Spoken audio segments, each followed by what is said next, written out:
ሰላም ጤና ይስጥልኝ የኢትዮ ፎከስ ቤተሰቦች ዛሬ በመላው የአፍሪካ ቀንድ እጅግ አነጋጋሪ በሆነውና ሚስጥራዊ በሆኑት የአስመራ ቤተ መንግስት ኮሪደሮች ውስጥ ምን እየተካሄደ እንደሆነ በጥልቀት እንመለከታለን። ለዓመታት በብረት ካባ የታጠረውና የማይደፈር ተደርጎ የሚታሰበው የአስመራው የደህንነት ግንብ መናድ ጀምሯል።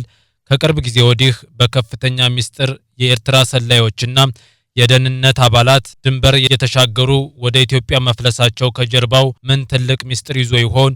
ይህ ድንገተኛ ፍልሰት የመዋቅራዊ መፈራረስ ምልክት ነው ወይስ ሌላ ድብቅ የደህንነት ስልት? በሁለቱ ሀገራት የወደፊት ዕጣ ፈንታ ላይስ ምን አይነት ተጽዕኖ ያሳድራል? እነዚህንና ተያያዥ ጥያቄዎችን የምንፈትሽበት ያልተሰሙ መረጃዎችንና የምንጮቻችንን ጥቆማዎች የምናጋራችሁ ልዩ ዝግጅት አሰናድተናል። እስከ ፕሮግራሙ ፍጻሜ ድረስ አብራችሁን ቆዩ። የአስመራው የደህንነት ግንብ ተናደ። የኤርትራ ሰላዮች ወደ ኢትዮጵያ እየፈለሱ ነው። በአፍሪካ ቀንድ የሚካሄደው የኃይል ሚዛን ፊልሚያ ወደ አዲስና ያልተጠበቀ ምዕራፍ ተሸጋግሯል። ለአስርተ ዓመታት ሊበገር የማይችልና ሚስጥራዊ ተብሎ የሚታወቀው የኤርትራ የደህንነት መዋቅር ዛሬ ከውስጥ እየተናደ ስለመሆኑ መረጃዎች እየወጡ ነው። በአፍሪካ ቀንድ ፖለቲካ፣ ዲፕሎማሲና ጸጥታ ጉዳዮች ላይ የምርምርና የህትመት ስራዎችን የሚሰራው ገለልተኛው የፖሊሲ ምርምር ተቋም ሆርን ሪቪው ባወጣው ልዩ መረጃ መሰረት በኤርትራ መንግስት የደህንነትና የመረጃ መዋቅር ውስጥ ተሰግስገው የነበሩ ቁልፍ መኮንኖች አቅጣጫቸውን በመቀየር ወደ ኢትዮጵያ ብሔራዊ መረጃና ደህንነት አገልግሎት እየጎረፉ ነው። ይህ ለምን ሆነ? የአስመራው የደህንነት ግንብ እንዴት ሊሰነጠቅ ቻለ?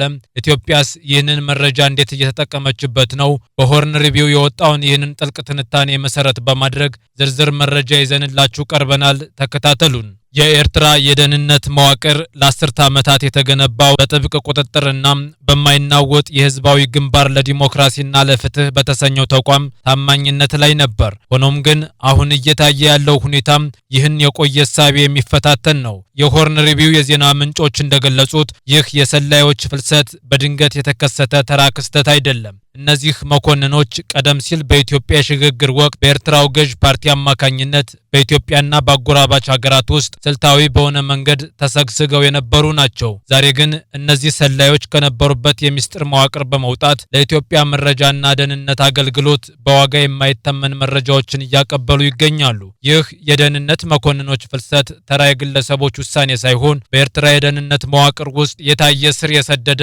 ስርዓታዊ ውድቀት መሆኑን ተንታኞች ይገልጻሉ። የመንግስቱ የደህንነት አባላት የነበሩ ግለሰቦች ፊታቸውን ወደ ኢትዮጵያ ማዞራቸው አስመራ በአንድ ወቅት የነበራትን የመረጃ የበላይነት እያጣች መሆኑን ያሳያል። መረጃዎች እንደሚያመለክቱት ስንጥቁ እስከ ፕሬዝዳንት ኢሳያስ አፈወርቂ የቅርብ ሰዎች ድረስ ዘልቋል። ለፕሬዝዳንቱ ቅርብ የሆኑ ከፍተኛ የፖለቲካና የጦር መኮንኖች ሳይቀሩ በስርዓቱ ላይ ያላቸው ተስፋ መሟጠጡን በሚስጥር እየገለጹ ነው። እነዚህ ባለስልጣናት የሀገሪቱን የወደፊት እድል ለመታደግ የአሁኑ ስርዓት ማብቃት እንዳለበት ያምናሉ። ይህንንም ለማድረግ ከኢትዮጵያ ጋር ለመተባበር ዝግጁ መሆናቸውን ገልጸዋል። ይህ ደግሞ በአስመራው ቤተ መንግስት ውስጥ ትልቅ የመጠራጠርና የፍርሃት ድባብ ፈጥሯል። በአሁኑ ወቅት በኤርትራ የደህንነት መዋቅር ውስጥ እያንዳንዱ መኮንን እንደ ስጋት፣ እያንዳንዱ ታማኝ ደግሞ እንደ ድርብ ሰላይ የሚታይበት አስፈሪ ወቅት ላይ ተደርሷል ነው የተባለው። ኢትዮጵያ እነዚህን የደህንነት መኮንኖች ወደ ራሷ መሳቧ ምን ትርጉም አለው ለሚሉ አካላት መልሱ ግልጽ ነው የተባለ ሲሆን ስልታዊ የበላይነትን እንደሚያጎናጽፍ እየተገለጸ ነው።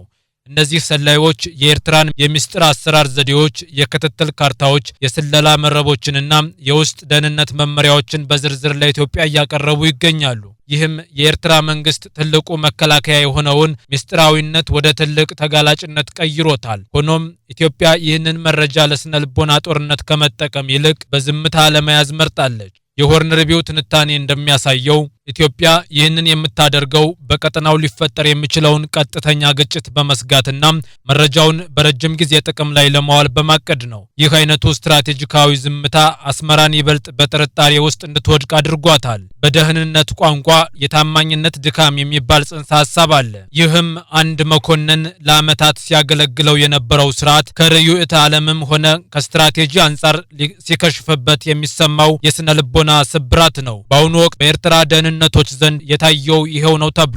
አፋኝ የሆነውን ስርዓት እንዲጠብቁ የተሰማሩ መኮንኖች ራሳቸው ስርዓቱን እየከዱ መውጣታቸው የመንግስቱ የውስጥ ትረካ መፍረስን ትልቅ ማሳያ ነው ተብሏል።